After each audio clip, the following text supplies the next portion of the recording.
அன்பான சகோதர சகோதரிகளே, இயேசு கிறிஸ்துவின் நாமத்தினாலே உங்கள் யாவருக்கும் அன்பின் வாழ்த்துக்கள். ஊழிய பாதை நிகழ்ச்சியிலே இம்மட்டுமா எங்களோடு கூட இணைந்திருக்கிறீர்கள். அநேக தலைப்புகளிலே பேசும் பொழுது எங்களுக்கு உங்களுடைய உற்சாக வார்த்தையை கொண்டு எங்களை என்கரேஜ் பண்ணிட்டு வரீங்க. அதனால நாங்கள் கர்த்தருக்கு நன்றி செலுத்துகிறோம். மாத்திரமில்லை, இந்த நிகழ்ச்சியை பார்க்கும் பொழுது, யூடியூப் வாயிலில் பார்க்கும் பொழுது உங்களுடைய கமெண்ட்ஸ், ஃபீட்பேக் எல்லாம் கொடுத்துட்டு வரீங்க. எங்களுக்கு ரொம்ப சந்தோஷம். ஏன்னா இந்த நிகழ்ச்சி வெறும் நாங்கள் பேசுகிறது மாத்திரம் இல்லாமல் இது மோர் இன்ட்ராக்டிவ் ஒரு செஷனாக நீங்கள் வச்சுக்கிறீங்க. ஏன்னா நீங்கள் கேட்குற கேள்விகளை உங்களுடைய ரெப்ரசன்டேட்டிவாக நான் இங்கே கேட்குறேன். நான் உங்களுடைய சார்பாக நான் கேட்குறேன். அதுக்குண்டான விடைகளும் கர்த்தர் ஆசீர்வாதமாய் நம்முடைய ஊழியக்காரரை கொண்டு கொடுத்துட்டு இருக்கிறாரு. இன்னைக்கு நம்ம பேசுகிற ஊழியக்கார் உங்களுக்கு அறிமுகம் தேவையில்லை. சால்வேஷன் டிவியோடைய அதை எல்லா ஜனங்களுக்கும் தேவனுடைய வார்த்தையை கொண்டு போய் சேர்க்கணும்னு சொல்லி ஒரு அழகான ஒரு காஸ்பல் நிறுவனத்தை உருவாக்கி இன்னைக்கு வரைக்கும் இந்த சால்வேஷன் டிவி மூலமாக சுவிசேஷத்தை பறைசாற்றி கொண்டிருக்கிற நண்பான ஊழியக்கார் பாஸ்டர் ஜேம்ஸ் வின்சென்ட் அவர்கள் கடந்த 25 வருஷ காலமாக தேவனுடைய ஊழியத்தை ஆசீர்வாதமாக நடத்தி உலகத்தின் மூலை மொடுக்கெல்லாம் எங்கெல்லாம் தேவனுடைய வார்த்தை போய் சேரலையோ அங்கெல்லாம் கூட தேவனுடைய வார்த்தையை கொண்டு செல்லுகிற அவருடைய ஒரு கருவியாக தேவனாலே பயன்படுத்தி கொண்டு இருக்கிற ஒரு விசேஷித்த பாத்திரம் ஜேம்ஸ் அண்ணன். அவரை இன்னைக்கு மறுபடியும் சந்திக்கிறதுல எனக்கு மிகுந்த சந்தோஷம். ஆனால் இன்னொரு அழகான எபிசோடில் நான் உங்களை அன்போடு கூட வரவேற்கிறேன்னா ரொம்ப சந்தோஷம். Praise to God. ஆனால் எனக்கு ஃபஸ்ட்டு ஒரு சந்தோஷமான செய்தி சொல்கிறேன்னா, இந்த நிகழ்ச்சி தொடங்கும் போது இருந்த உற்சாகத்தை விட இன்னைக்கு ரொம்ப உற்சாகமாக இருக்கிறேன். ஏன்னா நான் போகிற இடங்களில் இந்த நிகழ்ச்சி குறித்து பேசுகிறத கேட்கும்போது நான் கர்த்தருக்கு நன்றி சொல்கிறேன். அநேக காரியங்கள் இதில் கடந்த ஒரு எபிசோடில் நீங்கள் பேசின விஷயம், ஆபிரகாம் ஒரு சாதியை பார்த்தாரா அப்படின்னு இருந்த ஒரு பெரிய குழப்பம். அதுக்கு நீங்கள் கொடுத்த விடை ரொம்ப அழகான ஒரு விடையாக இருந்தது. எனக்கும் கூட அப்படி ஒரு கேள்வி இருந்தது. ஏன்னா தான் சொந்த ஜனத்தை பார்க்காம எப்படி அங்கே போய் இங்கே எடுக்காமல், அங்கே போய் கானான் தேசத்தில் எடுக்காமல் அங்கே எடு அப்படின்னு சொல்லி அனுப்பும்போது ஏன் இப்படி பண்ணுறாருன்ற ஒரு குழப்பம் இருக்கும். அந்த விடை நிறைய பேர் தொட்டு இருக்குதுண்ணா. அதை என்கிட்ட பேசினாங்க. உண்மையிலேயே ரொம்ப தெளிவான ஒரு பதில் எங்களுக்கு கிடைச்சதுன்னு சொல்லி அதுக்காக நான் கர்த்தருக்கு நன்றி செலுத்துகிறேன்னா. தொடர்ந்து கடந்த வாரத்தின் எபிசோட்ஸுகள் ரொம்ப அழகாக மிஷினரிகளை குறித்து, ஊழியத்தை குறித்து ஒரு தெளிவான அர்த்தங்களை கொடுத்தீங்க. ஆனால் இன்றைக்கி நம்ம போகிற தலைப்பு ரொம்ப ரொம்ப காமனான ஒரு தலைப்பு. ஏன்னா இது வெறும் கிறிஸ்தவர் மக்களுக்குண்டான நிகழ்ச்சி இல்லை. அதை தெளிவாக நீங்கள் சொல்லிட்டீங்க.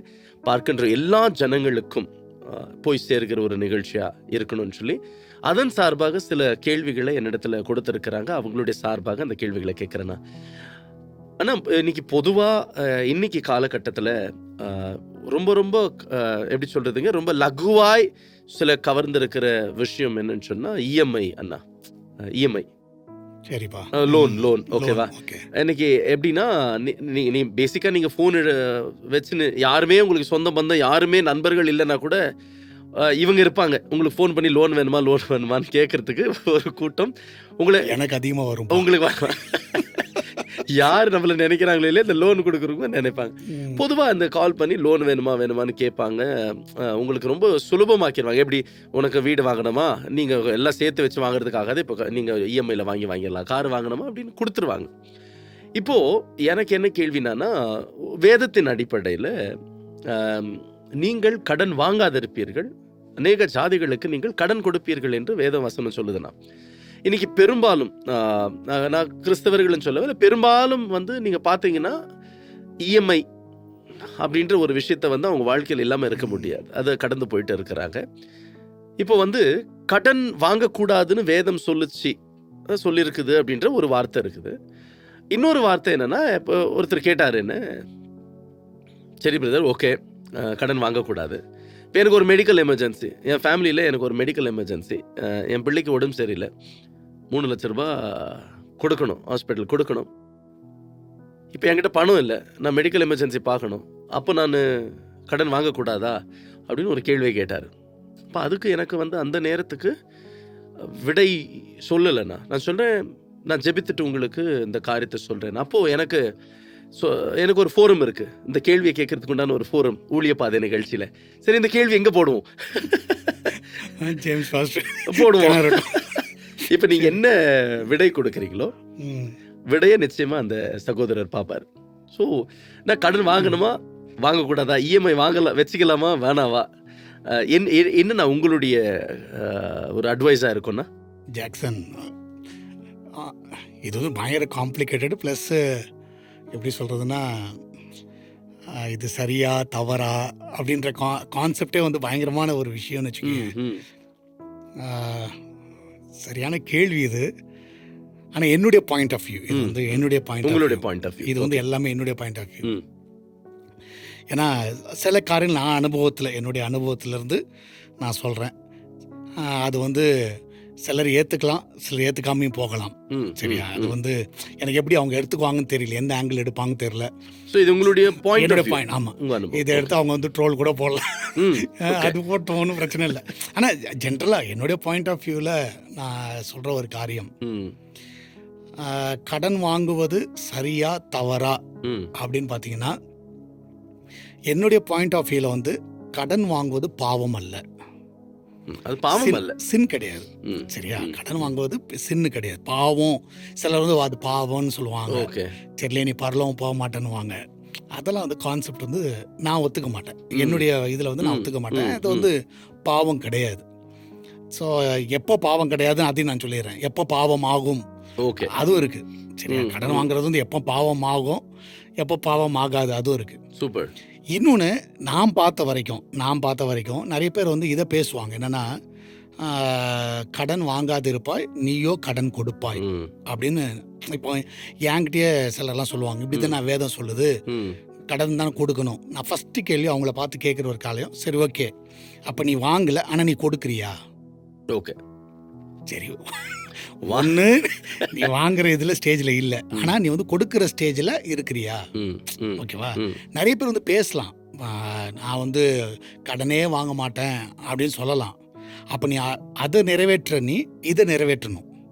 அப்போ நீ வந்து கடன் கொடுக்குறவனா நீ இருக்கணும். அந்த ஸ்டேஜில் நிற்கணும்ல. வெறும் அந்த ஒரு இதை மட்டும் வச்சுக்கக்கூடாது. என்னுடைய இது வந்து ம், ஸ்டாண்டர்டு தான். ம். இப்போ நான் வந்து கடனே வாங்க மாட்டேன்னா நான் வந்து கொடுக்குறவனா இருக்கணும். ஓகேவா? நான் வந்து இல்லாதவங்களுக்கு கொடுக்கணும். சரியா? ஏழைகளுக்கு நான் உதவி செய்யணும். இந்த ஸ்டாண்ட் வந்து நிறைய பேர் பண்ண மாட்டாங்க. வெறும் அந்த ஒரு வசனத்தை மட்டும், நான் கடனே வாங்க மாட்டோம். Okay, right. அப்போ உனக்கிட்ட இருக்கிறத கொடு, மற்றவங்களுக்கு கொடு. உங்கள்கிட்ட என்ன இருக்குது, எக்ஸ்ட்ரா இருக்குதா, ஒரு ட்ரெஸ் எக்ஸ்ட்ரா இருக்கா, இன்னொருத்தனுக்கு கொடு. ம், ம். சரி, ஒரு பணம் எக்ஸ்ட்ரா இருக்குதா, கொடு. ஸோ இதை வச்சு ஆண்டவர் வந்து உங்கள்கிட்ட கணக்கு கேட்பார் கண்டிப்பாக. சரியா? என்னுடைய ஐடியாலஜி இது, என்னுடைய மனதில் தோன்ற ஒரு காரியம். இன்னொன்று வந்து, கடன் வந்து எப்போ வந்து நம்மளுக்கு பாவம் ஆகும் அப்படின்னு பார்த்தீங்கன்னா, இப்போ நீங்கள் வந்து வேர்ல்டே வந்து இஎம்ஐயில் தான் போயிட்டுருக்கு. நீ சொன்ன மாதிரி மந்த்லி உங்களால் என்ன கட்ட முடியுன்றத பேங்க் வந்து அனலைஸ் பண்ணுறாங்க. இப்போ ஒருத்தர் 100 ரூபாய் சம்பாரிச்சானா, ஸோ அவனுக்கு வந்து எவ்வளோ கட்ட முடியும், அவன் வீட்டு காரியங்கள்லாம் போக அவனால் ஒரு 30% கட்ட முடியும், 40% கட்ட முடியும்னா அந்த இதை வந்து அவங்க வந்து தராங்க. ஸோ எனக்கு தெரிஞ்சு நம்ம வந்து ஃபார் எக்ஸாம்பிள் ஒரு அமௌண்ட்டை வந்து வாங்குகிறோன்னு வச்சுக்கோங்களேன். வாங்கும் பொழுது இதை ரீபே பண்ண முடியாதுன்னு தெரிஞ்சு சிலர் வாங்குவாங்க. ஏமாத்துறதுக்காகவே வாங்குவாங்க. இப்போ ஃபார் எக்ஸாம்பிள் அவன் நல்லா தெரியும், அவன் முதல்ல காசு தரட்டும், அதுக்கப்புறம் பார்த்துக்கலாம், கட்டுறது கட்டாதான் அப்புறம் பார்த்துக்கலாம் அப்படின்னா அது வந்து பாவம். கண்டிப்பாக வந்து அது வந்து தவறு, ஏமாத்து வேலை. அது வந்து 100க்கு 100 தவறு. ஆனால் அதே இது நீ வந்து உன்னால் முடியும். சரியா? நம்ம வந்து முடியுன்றது இப்போ அதுக்கு பார்த்து என்ன சொல்லுவாங்கன்னா, நாளைய தினத்தை குறித்த உனக்கு வந்து தெரியாத, என்ன நடக்கும் தெரியாத, நாளைக்கு என்ன நடக்கும் தெரியாது, எந்த கேரண்டியில் நீ வந்து முடியும்னு சொல்லி வாங்குறீங்க அப்படின்ற லாஜிக்கும் கொண்டு வருவாங்க. இப்போ நான் சொல்கிற கான்செப்டில் அந்த லாஜிக் கொண்டு வருவாங்க. நான் ரெண்டுத்துக்கும் சொல்கிறேன். சரியா? ஸோ 5 வருஷம் கட்டுவோன்னு என்ன கேரண்டி உனக்கு இருக்குது? சரியா? 5 வருஷம் கட்டுவோன்னு என்ன கேரண்டி இருக்குது? அப்படி பார்த்தா நம்ம வந்து இன்றைக்கி அடுத்த செகண்ட் வாழ்வோம்னா கூட நம்மளுக்கு தெரியாது. நம்ம வந்து ஒரு விசுவாசம் என்ன இருக்குன்னா, 5 வருஷம் நான் உயிரோடு இருப்பேன், 5 வருஷத்தில் நான் கட்டிடுவேன்ற ஒரு நம்பிக்கை எனக்கு இருக்குது. சரி, அந்த ஒரு விசுவாசம் எனக்கு இருக்குது. அதுலேயும் ஒரு ஃபெய்த்தை வந்து நான் வந்து அப்ளை பண்ணுறேன். இந்த அப்ளை பண்ணுறனால தான் தைரியம் வாங்க முடியும். இன்னொன்று, எனக்கு வந்து அதை கொடுக்க முடியுன்ற ஒரு திராணி இருக்குன்றதை நான் வந்து கால்குலேட் பண்ணி பார்க்கணும். ஓகே, மந்த்லி என்னால் இந்த இஎம்ஐ கட்ட முடியும், கட்டிடலாம் அப்படின்றது. ஸோ என்றைக்குமே வந்து இந்த இஎம்ஐ வாங்கும் பொழுதெல்லாம் வந்து என்னுடைய சஜஷன் என்ன சொல்லுவேன்னா, நான் ஜென்ரலாக என்ன சொல்லுவேன்னா, ஒருவேளை உனக்கு சேலரி சம்பளம் வந்து உன்னை வேலையை விட்டு தூக்கிடுறாங்க, இல்லைன்னா நீ ஒரு வேளை நீ இறந்துடுறோம், ஏதாவது நடக்குதுன்னா, ஸோ அதுக்கு ஆல்டர்னேட்டிவாக அந்த கடனை அடைக்கிறதுக்கு என்ன வழி அப்படின்றத நீ முன்னாடி யோசிச்சிட்டினா பிரச்சனை கிடையாது. முன்னாடியே வந்து நீ அதை யோசிச்சுட்டு, ஓகே எனக்கு ஏதாவது ஒன்று ஆகுது, அதை வந்து நான் வந்து இப்படி அடைச்சிட முடியும். இப்போ நீ பார்த்தீங்கன்னா ஒரு விதவை அம்மா வந்து தீர்க்கதரிசிட்ட வராங்க. அவர் யாருன்னா ஊழியக்காரர், அவங்க ஹஸ்பண்ட் வந்து ஊழியக்காரர். ஆமாம், சரியா? இந்த அம்மா வந்து என்ன சொல்கிறாங்கன்னா, அவரும் உங்களுடைய ஊழியத்தில் இருந்தவங்க தான். அவர் வந்து கடன் வாங்கியிருக்கிறார். எதுக்காக வாங்கினாரு நம்மளுக்கு தெரியாது. எதுக்காக வாங்கினா, ஆனால் இறந்துட்டார். இப்போ இறந்தனால அந்த கடன் கொடுத்தவர்லேருந்து என் பிள்ளைகளை வந்து என்ன பண்ணுறாங்க, அடிமையாக்கி கொள்ள வராங்க.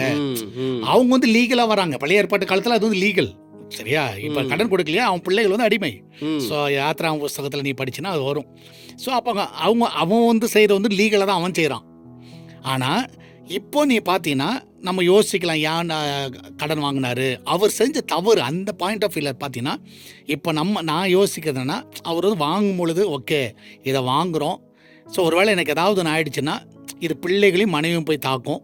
ஸோ இதுக்கு நம்ம என்ன வச்சுட்டு போகிறோம், என்ன செய்யலாம் அப்படின்றத கொஞ்சம் ஞானமாக யோசித்து இருக்கலாம். ஸோ இன்னைக்கு காலகட்டத்துக்கு நீ இஎம்ஐலாம் வாங்குறீங்கன்னா இந்த ஆப்ஷனும் நம்ம யோசிக்கணும், ஜென்ரலாக யோசிக்கணும். ஒரு வேலை போயிடுச்சு, ஒரு வேளை எனக்கு சம்பளம் வரல, ஸோ என்ன ஆல்டர்னேட்டிவ் நம்ம பண்ண முடியும், அந்த இஎம்ஐக்கு என்ன பண்ண முடியும், இல்லைன்னா அதை நடத்துறதுக்கு என்ன பண்ண முடியும் அப்படின்ற இதுக்கெல்லாம் நீங்கள் வந்து கொஸ்டின்ஸ்க்கு ஆன்சர் பண்ண முடிஞ்சதுன்னா, சரியா, அப்போ வந்து நீங்கள் தைரியமாக வாங்குறது தவறு இல்லைன்னு சொல்லுவேன். ஓகே தவறு, நான் என்னுடைய பாயிண்ட் ஆஃப் வியூவில் அது தவறு இல்லை அப்படின்னு தான் நான் சொல்லுவேன். ஆனால் நீ வாங்கும் பொழுதே உனக்கு தெரியும் இது கட்ட முடியாது, நம்மளுக்கு தகுதி கிடையாது, நம்ம வந்து மாட்டிக்குவோம், எதுக்கு வம்பு அப்படின்னு யோசிச்சுன்னா தயவு செய்து தலையே போனாலும் வாங்கிறாத. சரியா? அது வந்து ரொம்ப ரொம்ப முக்கியம். ஸோ அப்படி பார்த்தா நம்ம வந்து இப்போ நீ சிலர் வந்து சொல்லுவாங்க கடனே வாங்கக்கூடாது, கடன் அப்போனா நீ வந்து எதுவுமே வாங்கக்கூடாது. உதாரணமாக சொல்கிறேன், நீ கார் வாங்கும்போது என்ன சொல்கிறாங்க, இன்சூரன்ஸ் கட்டுங்கன்றாங்க. எதுக்கு இன்சூரன்ஸ் போடுறாங்க, உன் லைஃபுக்கு இன்சூரன்ஸ். ஆமாம், ஓகேவா? ஆமாம், உனக்கு அவ்வளோ விசுவாசம் இருந்ததுன்னா நீ இன்சூரன்ஸே போடாத. ஆமாம், சரியா? இன்சூரன்ஸ் போடாத. எனக்கு தெரிஞ்சு இன்சூரன்ஸ் ஏன் போடுறேன், நீ போடலன்னா உனக்கு கார் தரமாட்டான், அது ரெண்டாவது கதை. இல்லை பைக் தரமாட்டான், எடுத்த உடனே ஃபஸ்ட்டு இன்சூரன்ஸ் பேசிடலாம். எதுக்காக பேசுகிறாங்கன்னா, நீங்கள் இறந்துட்டீங்கன்னா உங்கள் ஃபேமிலிக்கு போவோம், இடித்தவனுக்கு போவோம். அப்போ இன்னொருத்தன் லைஃபுக்கெல்லாம் நீ கேரண்டி கொடுத்துட்டு இருக்கிற உட்காந்துக்கிட்டு. ப்ராக்டிக்கலாக யோசிச்சு பாரு. இப்போ நம்ம வந்து வண்டியில் அடிக்கும்போது தேர்ட் பார்ட்டி லைசன்ஸ் இருக்குது, சரியா? நம்மளை இன்னொருத்தனுக்கு இடித்தா நாங்கள் இன்சூரன்ஸில் காசு போனால் அப்போ நம்ம இடிப்போமா இடிக்க மாட்டாமல் ரெண்டாவது. பட் ஆனால் இன்னொருத்தன் லைஃபுக்கே நம்ம வந்து என்ன பண்ணிகிட்டு இருக்கிறோம், உத்தரவாதம் கொடுத்துட்டு கிடக்கிறோம். ஸோ என்னுடைய பாயிண்ட் ஆஃப் வியூவில் ஒரு எமர்ஜென்சி, ஏன்னா இன்றைக்கி காலகட்டம் வந்து எமர்ஜென்சின்னு ஒன்று இருக்குது. இப்போது நீங்கள் சொல்லும் போது தான் ஒரு பாப்பாவை நான் சந்தித்தேன். அந்த பாப்பாவுக்கு வந்து தகவல் தாய் இல்லைன்னா, சகோதரரும் கைவிட்டப்பட்ட சூழ்நிலை, அந்த பிள்ளைக்கு திருமணம் ஆகலை. இப்போ திருமணம் ஆகணும்னு சொன்னால் அவங்களுக்கு அந்த செலவு செய்யணும். அந்த பிள்ளைக்கு யாரும் ஒத்தாசையும் இல்லை. அப்போ அந்த பிள்ளை என்ன சொல்லுச்சுன்னா, நான் எனக்கு யாரும் ஒத்தாசை இல்லைன்னா நான் ஒரு லோன் எடுத்து ஒரு 5 லட்சம் ரூபாய் திருமணத்துக்கு தேவைப்பட்டது, எனக்கு எதுவும் நகை எதுவுமே இல்லை, நான் லோன் எடுத்து திருமணம் செஞ்சுக்கிட்டு இன்றைக்கி நானும் என் கணவனும் இருக்கிறோம், அதுக்கு வந்து ஒரு பங்கு நாங்கள் அந்த கடனை நான் அடிச்சுட்டு இருக்கிறேன்னா அப்படின்னாங்க. அப்போ அந்த மாதிரி சூழல்கள் என்ன நான் பண்ண முடியும்? அது ஒன்றும் பண்ண முடியாது. இப்போ அந்த பொண்ணுக்கு யாருமே சப்போர்ட்டே இல்லைன்னா ஒரு ஆப்ஷன் வந்து இருக்குது. அதனால் வந்து கடன் வாங்குறவங்கெல்லாம் பாவிகள், கடன் வாங்காத, கடன் வாங்குறதுக்கு உனக்கு இது இல்லை அப்படி. என்னுடைய இதில் வந்து நான் வந்து ஜென்ரலாக சொல்லுவேன், சபை மக்கள் நான் சொல்லுவேன், தயவுசெய்து கடன் வாங்காத. நான் வந்து அதான் சொல்லுவேன், நீ வந்து ஏன்னா எல்லாருக்கும் வந்து அந்த கெப்பாசிட்டி இருக்குமான்னு தெரியாது. எல்லாருக்கும் வந்து ரிட்டர்ன் கொடுத்துட முடியும், ரிட்டர்ன் செய்ய முடியும். ஆனால் நான் ஏன் ஓப்பனாக டீட்டெயிலாக சொல்கிறதுலாம் நான் ஜென்ரலாக சொல்லுவேன், நீ வாங்காத. ஆனால் இதை வந்து என்னுடைய இதில் வைக்காது. எனக்கு ஒரு விசுவாசம் இருக்குது. ஜென்ரலாக நீ பார்த்தீங்கன்னா இப்போ சர்ச் வந்து கன்ஸ்ட்ரக்ஷன் பண்ணுறோம், சர்ச் வந்து கன்ஸ்ட்ரக்ஷன் திடீர்னு பயங்கரமான ப்ரெஷர் என்ன வருதுன்னா இம்மீடியட்டாக, ஏன்னா நம்மளுக்கு டைம் லிமிட் வந்து 14 மந்த்ஸ் வந்து டிலே ஆகிடுச்சு. இப்போ நான் ஒரு 4 மந்த்ஸில் கட்டி ஆகணும். இப்போ நான் வந்து 1 லட்சம் 2 லட்சம் கொடுக்கறதுன்றது சாத்தியக்கூறு கிடையாது. ஏன்னா ஒன்றுமே பண்ண முடியாது. அதாச்சும் ஒன்றும் பண்ண முடியாது. லம்பா 1 crore 2 crore 3 crore அப்படி தர வேண்டிய ஸ்டேஜில் நிற்கிறோம். அப்போது நான் வந்து சபை மக்கள்கிட்ட சொன்னேன், நான் ஜென்ரலாக சொன்னது எதை வச்சு சொன்னேன்னா, இப்போ வந்து சிலர் இது வந்து ஒரு கான்ட்ரவர்சியான டாபிக் தான் வச்சுக்கேன். இப்போ ஆண்டவர் வந்து எதுனாலும் செய்ய முடியும் அவரால். ஆனால் எனக்கு அன்றைக்கி ஒரு நாள் சண்டே வந்து ஆக்சுவலி சர்ச் கிளம்பும் பொழுது இப்போ என்ன பண்ணுறேன், அப்படியே குளிக்கும் போது அப்படியே திடீர்னு அப்படியே தாட்டில் வரும்போது கழுதை என் முன்னாடி நிற்கிற மாதிரி தெரியுது. ஒரு கழுதை. அப்போ நான் யோசிச்சது என்னென்னா, ஆண்டவர் வந்து அந்த பவனி வரணும், எருசலேமில் பவனி வரணும். அப்போது ஆண்டவர் வந்து சீஷல்கிட்ட சொல்கிறாரு, எதிரே இருக்கிற கிராமத்துக்கு போங்க, அங்கே கழுதை குட்டியை கட்டி இருக்க காண்பீர்கள், ஒரு ஏறாத கழுதை குட்டி. ஸோ நீங்கள் அவிழ்க்கும் போது யாருக்குன்னு கேட்பாங்க. எஜமான் கேட்டார்னா இது என் எஜமானுக்குன்னு சொல்லுங்கள். ஸோ அதை எடுத்துகிட்டு வாங்க, அதை கூட்டுவாங்க. அந்த கழுதை வந்து ஆக்சுவலி வந்து ஒரே ஒரு நாள் தான் யூஸ் ஆச்சு ஊழியத்தில். ஒரே ஒரு நாள் தான் யூஸ் ஆச்சு. ஆமாம், ஒன் டே மினிஸ்ட்ரி. அது வேறு எதுவுமே பண்ணல. ஆனால் ஒன் டே மினிஸ்ட்ரி பயங்கரமான மினிஸ்ட்ரி அது பண்ணது. இன்னைக்கு வரைக்கும் அந்த கழுதை பற்றி நம்ம பேசிகிட்டு இருக்கிறோம். ஆமாம், சரியா? அப்போ எனக்கு என்ன கான்செப்ட் வந்துச்சுன்னா, அப்போ யூஸ் இல்லாத ஒரு கழுதையாக இருந்தது. அப்போ யூஸ் இல்லாததை யூஸ் பண்ணுறதுக்கு அது தன்னை அர்ப்பணிச்சது. ஒரு நாள் தான் யூஸ் ஆக போகிறேன், ஓகே. அப்போ அந்த ஒரு நாள் வந்து ஒரு பயங்கரமான இம்பேக்ட் வந்து உலகத்தில் கொண்டு வந்துச்சு. அப்போ நான் என்ன யோசித்தேன்னா, ஜனங்கள்கிட்ட நான் என்ன சொன்னேன், நீ வந்து ஃபார் எக்ஸாம்பிள் ஜென்ரலாக பார்த்தீங்கன்னா, உன்கிட்ட யூஸ் இல்லாத எதுக்கா சும்மா வச்சுருப்ப, அதை வந்து கொடு, சரியா? நான் ஒரு 2 வருஷத்தில் உனக்கு ரிட்டர்ன் கொடுத்துட்றேன். அதை வந்து இப்போ இதை வந்து நான் சொல்கிற பாயிண்ட் புரியுதா? இப்போ ஜென்ரலாக வந்து எல்லாத்தையும் வந்து ஒரு நகை வந்து 1 சவரனோ 2 சவரனோ ஏதாவது ஒன்று வச்சுருப்பாங்க, சும்மா வச்சுருப்பாங்க. அது வந்து என்றைக்குமே போட மாட்டாங்க. அது கல்யாணத்தில் வாங்கின நகையாக இருக்கலாம், இல்லைன்னா எப்போனா அது சும்மா பீரோவில் தான் கிடக்கும். ஆனால் அது ஒரு நாள்னாச்சும் ஒரு தேவனோட ராஜ்யத்துக்கு யூஸ் ஆகிட்டு திருப்பி ரிட்டர்ன். இப்போ கழுதை வந்து அன்றைக்கி வந்துச்சு, திருப்பி எங்கே அந்த கழுதையை விட்டுருப்பாங்க? திருப்பி ஓனர் வீட்டில் தான். அது வந்து அப்படியே அம்மன் விட்டுருக்க மாட்டாங்க. திருப்பி ஓனர் வீட்டில் போயிட்டு அங்கே போய் கட்டி விட்டுருப்பாங்க. அதோட வேலையை முடிச்சிட்டாங்க, அவ்வளோதான். ஆனால் இன்றைக்கும் அந்த கழுதை பற்றி பேசிகிட்டு இருக்கிறோம், அந்த கழுதை எப்படி பிரயோஜனமாக இருந்தது பேசிகிட்டு இருக்கிறோம். ஸோ இந்த கான்செப்ட் வந்த உடனே நான் வந்து யோசிக்க ஆரம்பித்தேன். ஆமாம், ஜென்ரலாக வந்து மக்கள் சும்மா வச்சுருக்கிறத யூஸ் பண்ண கொடுக்கட்டும், ஒரு 2 வருஷத்துக்கு யூஸ் பண்ணுவோம், அதுக்கப்புறம் நம்ம வந்து ரிட்டர்ன் கொடுத்துட போகிறோம். ஒரு கிளாரிஃபிகேஷன் தான் இப்போ பார்க்குற ஆடியன்ஸுக்கு, நம்ம சபையாருக்கு கூட அந்த கேள்வி வரலாம். இப்போ இந்த ஜுவல்லரி இதை எடுத்துன்னு வந்து இப்போ வைக்கிறாங்கன்னு வச்சுக்கோங்கண்ணா, இதுக்கு உண்டான இன்ட்ரெஸ்ட் யாருன்னா கட்டுவாங்க? அதெல்லாம் நான் தான் கட்டுறேன்னு சொன்னேன், சரியா? ஓகே, அந்த பேர்டனை வந்து நான் யார் மேலேயும் போடல. தென் ஓகேண்ணா, சரியா? அந்த பேர்டனை வந்து யார் மேலேயும் போடல. நான் வந்து மந்த்லி இன்ட்ரெஸ்ட்டோ இயர்லி இன்ட்ரெஸ்ட்டோ அதை நான் பே பண்ணுறேன். நீங்கள் ஓகே, ஃபேண்டாஸ்டிக். இதை வந்து நான் கால்குலேஷன் பண்ணணும், நல்லா ஞாபகம் வச்சுக்கோ, ஓகேவா? இந்த ஞானத்தை ஆண்டர் அந்த மாதிரி தராரு. இப்போ ஃபார் எக்ஸாம்பிள் இன்னைக்கு வந்து ஒருத்தர் வந்து ஒரு 10 லட்ச ரூபாய்க்கு நகையை வச்சு தராருன்னா, ஸோ அதோட இன்ட்ரெஸ்ட் என்ன, அதோடைய மந்த்லி என்னால் கட்ட முடியுமா, இயர்லி கட்ட முடியுமா, 2 இயர்ஸ் கழிச்சு அது எப்படி ரிட்டர்ன் கொடுக்கறது? ஸோ இதை வந்து நான் வந்து அன்னிலேருந்து பிளான் பண்ண ஆரம்பிச்சுன்னா அதுக்கான ஒர்க்கும் பண்ணிட்டு இருக்கிறேன், ஓகேவா? 2 இயர்ஸில் இவங்க ரிட்டர்ன் கொடுக்கணும். இப்போ நான் அதை கொடுக்கலன்னா நான் பாவி ஆகிடுவேன் கண்டிப்பாக, சரியா? நான் வந்து 100% வந்து தேவன் விரும்ப மாட்டார். ஆமாம், அது ஆனால் இப்போ பண்ணுறதுக்கு முன்னாடி நம்ம வந்து கால்குலேட் பண்ணுறோம் உட்காந்து, ஓகே என்ன பண்ணுவோம், 2 மந்த்ஸில் தரேன்னு சொல்கிறாங்க அவங்களுக்கு, 2 மந்த்ஸ்க்கு அதை ரெடி பண்ணிட்டேன், ஓகேவா? 2 மந்த்ஸில் நான் தரேன் அப்படி சொன்னவங்களுக்கு 2 மந்த்ஸில் ஓகே என்ன பண்ண முடியும்? ஸோ இது எல்லாமே கால்குலேஷனில் இருக்குது, ஏன்னா திருப்பி நான் கொடுக்கணும்.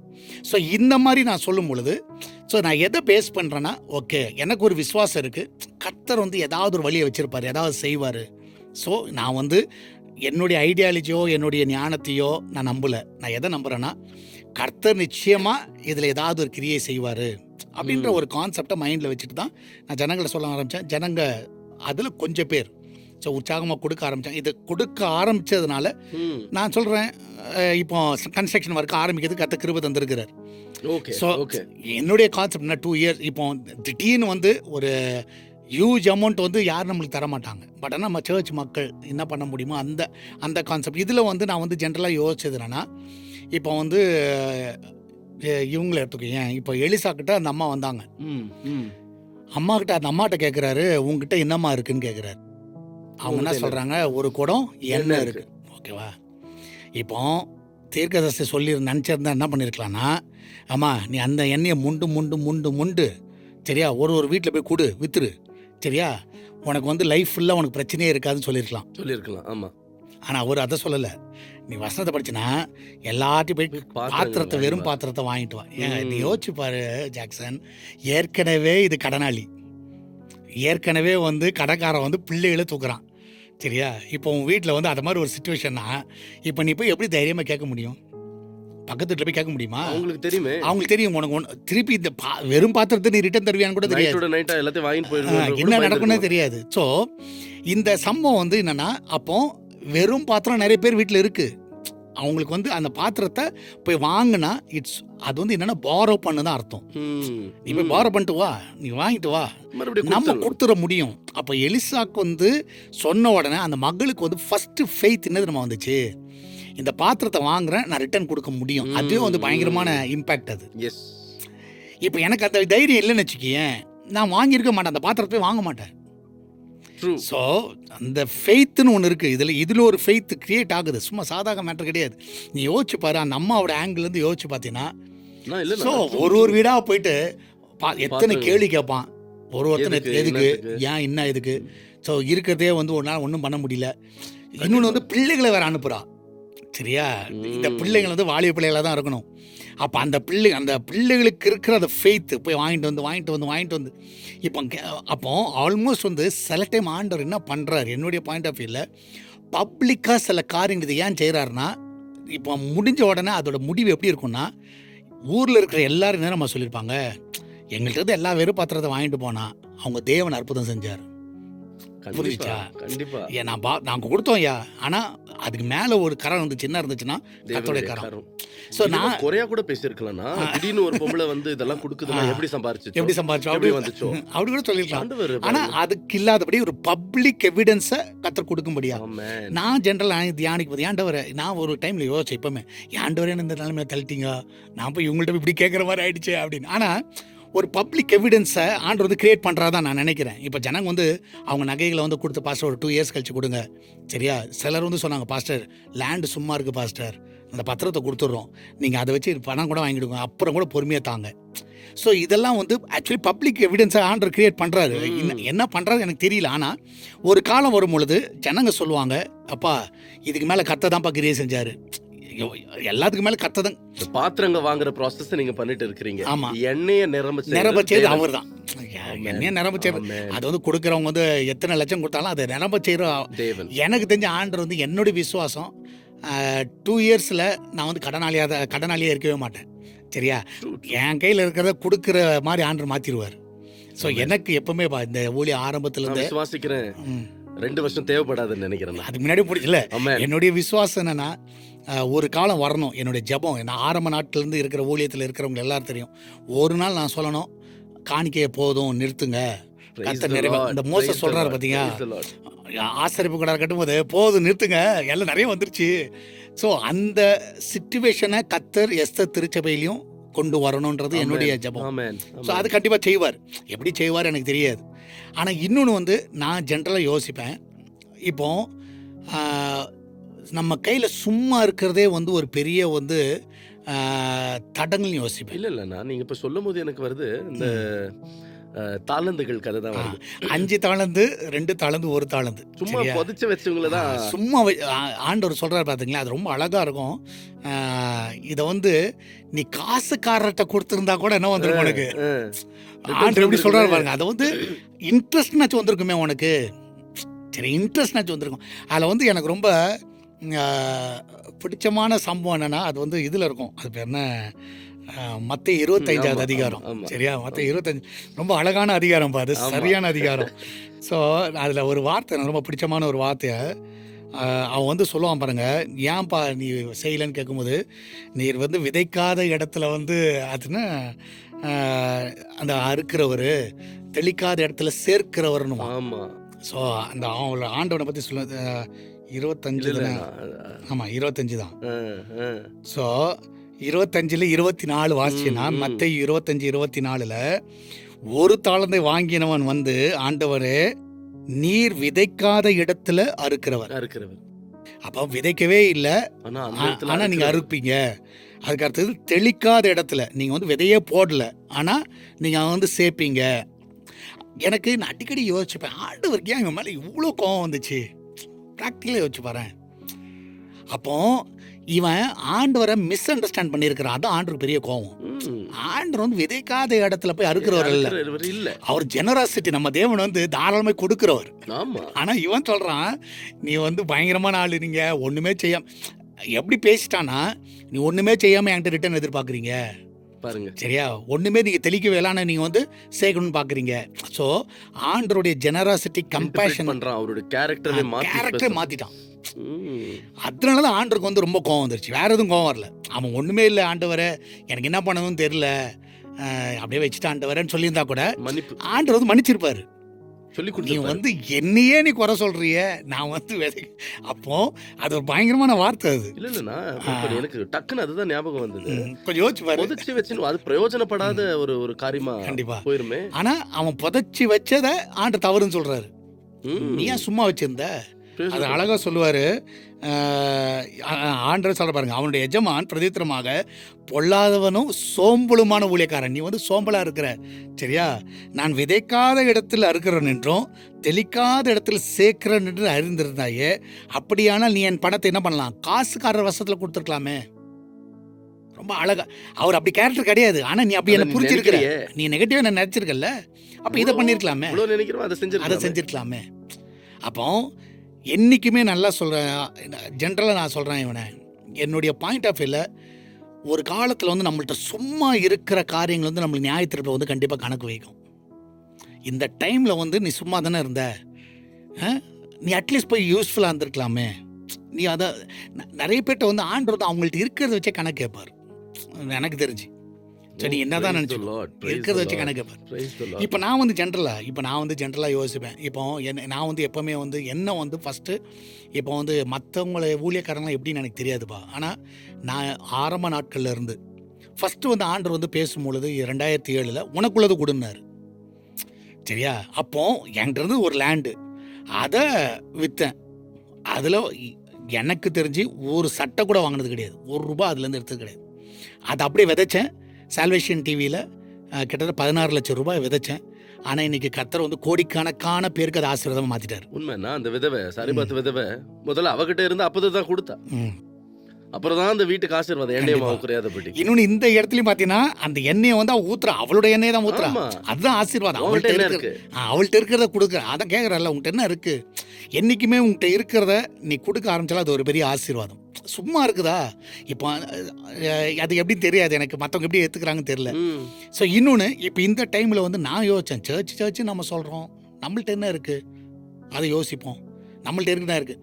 அப்போ சென்னையில் வந்து நான் வாங்கின வீடு வந்து எத்தனையோ முறை ட்ரை பண்ணிகிட்டு இருக்கேன் விற்கிறதுக்கு. ஏன்னா சென்னை பெங்களூர் போன்னு சொன்ன உடனே அது ஒன்றுமே இல்லாமல் யூஸ் இல்லை, சும்மா ஒரு வாடகை தான், அது வந்து பெரிய விஷயம் கிடையாது. ஸோ அப்போ விற்றுடலாம். அப்போ நான் அந்த டைமில் வந்து என் பிள்ளைக்கு வந்து காலேஜுக்கு ஃபீஸ் தேவை. என் மைண்டு ஃபுல்லாகவே வந்து ஓகே அதை விற்று என்ன பண்ணிடலாம், பிள்ளைக்கு பேரில் வீட்டில் சொல்கிறேன், அப்பா உங்கள் பேரில் போட்டுடுறேன், சரியா, லோன்லாம் அடைச்சிட்டு உங்கள் பேரில் ஆளுக்கு இவ்வளோ போட்டுட்டு நீங்கள் வந்து படிப்புக்கெல்லாம் எல்லாம் யூஸ் பண்ணிக்கோங்க. ஸோ இதுதான் வந்து ஆக்சுவல் பிளானு. பட் ஆனால் போக போக போக அது அப்படியே மாறிடுச்சு. விற்று அடுத்த செகண்ட் தூக்கி ட்ரான்ஸ்ஃபர் பண்ணிட்டேன் பில்டிங் ஃபண்டுக்கு. சரியா, நான் விதைச்சிட்டேன். ஆனால் என் பிள்ளைக்கு படிப்புக்கு என்ன ஆகும், என்ன நடத்துவார். ஆனால் என் பிள்ளை கர்த்தர் கை விடலை, சரியா. ஃபீஸ் கட்டுறதுக்கு கர்த்தர் கிருபை தந்தார், எல்லா வழிகளை திறந்து கொடுத்து எல்லாம் செஞ்சார். ஸோ அன்றைக்கி அதை அதுக்கு அடுத்தது யோசித்தேன். ஸோ ரொம்ப நாளாக இப்போ இனோவா கார் வந்து ஓகே விற்றுட்டா அதை வந்து ஏதாவது ஒன்று பண்ணலாம். அதில் பார்த்தீங்கன்னா கடைசியாக அது ஒரு 3 லட்சம் ரூபாய்க்கு விற்றேன். ஸோ விற்ற உடனே அந்த அமௌண்ட்டை தூக்கி போட்டேன். ஸோ டோட்டலாக 20 lakhs + 3 lakhs 23 lakhs விதைச்சாச்சு நான் என் சைட்லேருந்து. அடுத்தது யோசித்தேன், ஜுவல்ஸுக்கு இருந்துச்சு கொஞ்சம், அதை விற்றா 7 லட்சம் ரூபாய். டோட்டலாக எனக்கு ஒரு பெரிய நிம்மதி என்னென்னா, ஓகே என் கையில் இருக்கிறத இப்போ நாளைக்கு வந்து ஆண்டவர் வந்து எப்பா உன் கையில் இருந்தது இல்லை, இதை வந்து நீ கொடுத்துருக்கலாம்ல, நீ ஊர்லெல்லாம் கேட்குற கொடு நீ என்ன கொடுத்த. என்னுடைய பாயிண்ட் அதுதான். ஸோ அப்போ நான் என்ன பண்ணிட்டேன், இப்போ நான் வந்து நிம்மதியாக இருக்கிறேன். நான் வந்து என்னுடைய இது வந்து அப்போ வந்து நான் வந்து ஆண்டவர் வந்து எனக்கு கொடுக்குறவனா வச்சிருக்கிறார், ஊழியத்தில் வந்து கொடுக்குறவனா வச்சிருக்கிறார். ஸோ இதை வந்து நான் செய்யும் பொழுது தான் திடீர்னு இந்த கான்செப்டை ஆண்டவர் வந்து மைண்டில் கொடுத்தாரு. ஸோ ஜனங்க நிறைய ரெஃபரன்ஸ்னா இப்போ நம்ம அந்த பையன் 5 அப்போ 2 மீன் எடுத்துன்னு போன பையன் கூட போகும்போது ஆண்டவர் அங்கே என்ன இருக்குது பார்ப்பனா ஒரு பையன் கிட்ட இது இருக்குது, அதை கொண்டு தான் அங்கே அற்புதமே. அப்போ அது வந்து எடுத்துன்னு வந்து சும்மா அதை டப்பால போட்டுட்டு யாருக்கும் பிரயோஜனம் இல்லாத எடுத்துட்டு போயிட்டு இருந்தா அப்படி ஒரு சாட்சிய வேதத்துல இல்லாத போயிருக்கும். அவன் கொடுக்குறான், என்கிட்ட உள்ளதை கொடுக்குறேன், அந்த பிள்ளைய சாப்பிட்டு இருப்பான் கண்டிப்பா. இல்லை அதில் வந்து ஆண்டவர் வந்து ரொம்ப அழகா பண்ணுவார். ஸோ ஆண்டவர் வந்து அது வேஸ்ட்டாகவும் விட மாட்டார். ஆமாண்ணா, அதெல்லாம் முடிஞ்ச உடனே 12 கூடத்தினையே எல்லாம் தனி எடுத்துருங்கன்றாரு. அவர் வந்து லேவிஷாகவும் உள்ள பாருங்க, அப்படியே வேஸ்ட்டாக போட்டோம். ஸோ என்றைக்குமே ஆண்டவர் ராஜ்யத்தில் நம்ம வந்து செய்யும்போது ரொம்ப கேர்ஃபுல்லாக அதை செய்யணும். ஆமா. ஸோ இப்போ நான் என்னுடைய கான்செப்டில் ஓகே, இப்போ நான் வந்து ஜனங்கள்கிட்ட கேட்குறேன்னா, ஏம்மா உங்கள்கிட்ட நகை சும்மா இருக்குதா, 2 வருஷத்துக்கு சமாளிக்க முடியும், 2 வருஷத்துக்கு ஒரு பிரச்சனை இல்லையா, தாராளமாக தான். இது வந்து ஒரு கடனாக தான் நான் கேட்குறேன். ஆனால் அதை வந்து இன்ட்ரெஸ்ட் போட்டுலாம் கொடுக்க போதில்ல. ஆனால் பேங்க்கில் இருக்கிற இன்ட்ரெஸ்ட் என்னவோ அதை நான் கட்டிடுறேன். சரியா? அந்த திராணி இருக்குதான்றதை நான் என்னென்னு ஆராய்ஞ்சிக்கிறேன். இப்போ ஃபார் எக்ஸாம்பிள் திடீர்னு அதிகமாக வந்துருச்சு, இப்போ பேங்க்கு இன்ட்ரெஸ்ட்டை கட்ட முடியாத ஒரு சூழ்நிலை வர மாதிரி இருந்ததுன்னா நான் அதை ஸ்டாப் பண்ணிடணும். நான் சொல்கிற பாயிண்ட் புரியுதா? எனக்கு தெரியும் இப்போ என்னால் ஒரு 1 lakh கட்ட முடியும் அப்படின்னா 1 lakh வரைக்கும் நான் வாங்கலாம். ஸோ நான் போயிட்டு ஓகே தரியா தா தா தா தா தான்னு சொல்லிட்டு பின்னாடி நான் மாட்டிக்க கூடாது. இல்லை, அது கொடுக்காத போகும்போது அது பாவமாயிடும்ல. ஸோ என்றைக்குமே வந்து கடனை வந்து கொடுக்கறதுக்கு உனக்கு திராணி இருக்கா, ரிட்டர்ன் கொடுக்கறதுக்கு உனக்கு திராணி இருக்கா? சரியா? இஎம்ஐ சொல்கிறாங்க. இப்போ பேங்க்காரனே சொல்கிறேன், நீ சொல்கிற மாதிரி டெய்லி ஒருத்தர் கால் பண்ணுவாங்க, சரி உனக்கு இவ்வளோ தரேன் அவ்வளோ தரேன்னு சொல்கிறாங்க. ஸோ உனக்கு அது திராணி இருக்கா? திராணி இருந்தால் தாராளமாக. இப்போ நீ சொன்ன மாதிரி மெடிக்கல் எமர்ஜென்சி வந்து அதுக்கு தான் ஞானம் ஒன்று இருக்குது. ஸோ ஃபார் எக்ஸாம்பிள் இப்போ வந்து கவர்மெண்ட் ஆகட்டும், ப்ரைவேட் செக்டர் ஆகட்டும், இன்சூரன்ஸ்னு ஒன்று போடுறாங்க. சரியா? இப்போ நிறைய பேர் சொல்லுவாங்க இதெல்லாம் தப்பு, இன்சூரன்ஸில் போடலாமா? நான் சொல்லுகிறேன், எப்பா ஒரு சிஸ்டம் ஒன்று வச்சுருக்கிறான், ஓகேவா, ஒரு இன்சூரன்ஸ்னு ஒன்று போட்டுக்கோ. சரியா? அப்போனா நீ வந்து எதுவுமே வாங்காத, பைக் வாங்காத, கார் வாங்காத, எதுவுமே வாங்காத. ஏன்னா எல்லாத்துலேயும் இன்சூரன்ஸ் போடணும். சரியா? அப்போ ஒரு லைஃப் இன்சூரன்ஸ்னு ஒன்று இருக்குது, போடணும். அது கண்டிப்பாக நீ போடணும். போட்டினா திடீர்னு ஒரு ஆபத்து வருது, திடீர்னு ஒரு இது வருதுன்னா கண்டிப்பாக அது உனக்கு உதவியாக இருக்கும். ஸோ இது வந்து ஞானம். அப்போ அதை கட்டுறதுக்கு மாதம் நம்மளுக்கு திராணி இருக்கா? இப்போ ஃபார் எக்ஸாம்பிள் மாதம் வந்து உனக்கு 1000 ரூபாய் கட்டணும்னா நம்மளுக்கு வந்து 1000 ரூபாய் கட்ட முடியுமான்னு பார்க்கணும். அந்த 1000 ரூபாய் கட்ட முடிஞ்சால் கண்டிப்பாக லைஃப் இன்சூரன்ஸ் போடு, தப்பு கிடையாது. அது போட்டினா ஒரு பெரிய மேஜர் செலவுலேருந்து நீ தப்பிச்சிடலாம் கண்டிப்பாக. ஏன்னா எந்த டைமில் என்ன சிக்னஸ் வரும்னு தெரியாது. இது எல்லாத்துக்குமே ஞானம் தான் பேஸ். சரியா? இந்த ஞானத்தை பேஸ் பண்ணி ஓகே நான் கடனை இதை வாங்கலாம். இப்போ வீடு கட்டுறதுக்கு ஹவுசிங் லோன் வாங்குறியா, வாங்க, தப்பு கிடையாது. சரியா? இல்லைங்க நான் வாங்கவே மாட்டாங்க, அப்படி தாங்க இருப்பேன்னா இருந்துக்கோ. இல்லைண்ணா, இது வந்து வேறு விதத்தில் கூட இன்டர்பிரேட் பண்ணுறாங்கன்னா, ஆக்சுவலாக ஆண்டவர் சொன்ன என்னுடைய இது வந்து பொதுவாக நான் சொல்ல, என்னுடைய அண்டர்ஸ்டாண்டிங்கை சொல்கிறேன். ஆண்டவர் எப்படி சொல்லியிருக்கிறாருன்னா, நீ கடன் வாங்குற இடத்துல உன்னை வைக்க மாட்டப்பா, கொடுக்குற இடத்துல ஆசீர்வாதமா வச்சிருப்பா. இட் டசன்ட் மீன் நீ கடன் வாங்கக்கூடாதுன்றது இல்லை. நீ கடன் வாங்குற நிலைமையில நான் உன்னை விட மாட்டேன். கொடுக்குற இடத்துல வச்சிருக்கேன்னா அது ஆசீர்வாதம். ஆனா கொடுக்குற நிலைமையில வச்சிருந்தாலும் கொடுக்கறது இல்லை. அதுதான் அது தப்பு. இப்போ நிறைய பேர் சொல்லுவாங்க, நீ வந்து டெஸ்ட் பண்ணி பாரு, நான் கடனே வாங்க மாட்டேன்னு சொல்ற ஆள்கிட்ட நீ மாசம் நீ எவ்வளவு கொடுக்குறேன்னு கேளு. ஓகே நீ கடன் வாங்க மாட்டேன்ல, ஓகே வாங்க மாட்டேன், நான் கடனே வாங்காம கத்துறேன்னு வச்சிருக்காரு. சரி மாசம் நீ எவ்வளவு கொடுக்குற, எவ்வளவு செய்யற? இந்த கேள்வி வந்து ரொம்ப முக்கியமான கேள்வி, உண்மையான கேள்வி. வெறும் நீ வந்து நான் கடன் வாங்க மாட்டேன் சொல்றோம். ஓகே நீ மாசம் எவ்வளவு கொடுக்குற? Praise the Lord. ஆனா ஒரு ரொம்ப அழகான ஒரு டாபிக் உள்ள கடந்து போயிட்டு இருக்கிறோம். என் அருமையான சகோதரிகளே, கர்த்தர் உங்களை ஆசீர்வதிப்பாராக. இன்னும் உங்களுடைய ஒரு பொது வாழ்க்கையில் இந்த காரியங்களை செய்யலாமா செய்யக்கூடாதா, வேதத்தின் அடிப்படையிலும் ஒரு ப்ராக்டிக்கல் நாலேஜ் அடிப்படையிலும் சில காரியங்களை பேசுகிறோம். இந்த சத்தியத்தை இன்னும் ஆழமாக நீங்கள் தெரிஞ்சுக்கணும்னு சொன்னால் இப்போவே நீங்கள் என்ன பண்ணலான்னு சொன்னால் சால்வேஷன் டிவி ஆப்பை வந்து டவுன்லோட் பண்ணுங்கள். இன்னும் ஆழமான சத்தியத்தை கற்றுங்க. உங்களுடைய சொந்த பந்தங்களுக்கு, உற்றார் உறவினருக்கு, நண்பர்களுக்கு அதை ஃபார்வேர்ட் பண்ணுங்கள். ஃபார்வேர்ட் பண்ணுறதுனால என்ன லாபம்னு கேட்குறீங்களா? நான் சொல்கிறேன், அது ஒரு சுவிசேஷம். அதன் மூலமாய் ஒரு ஆத்மா அறுவடையானா அதுக்குண்டான பலன் பூமியிலும் பரத்திலும் நீங்கள் பெற்றுக்கொள்வீங்க. உடனடியாக இப்போவே நீங்கள் சால்வேஷன் டிவி ஆப்பை டவுன்லோட் பண்ணுங்கள். இன்னும் சத்தியத்தை ஆழமாக தெரிஞ்சுக்குங்க. ஒரு சின்ன பிரேக் அப்புறம் மறுபடியும் நம்ம சந்திக்கலாம். God bless you.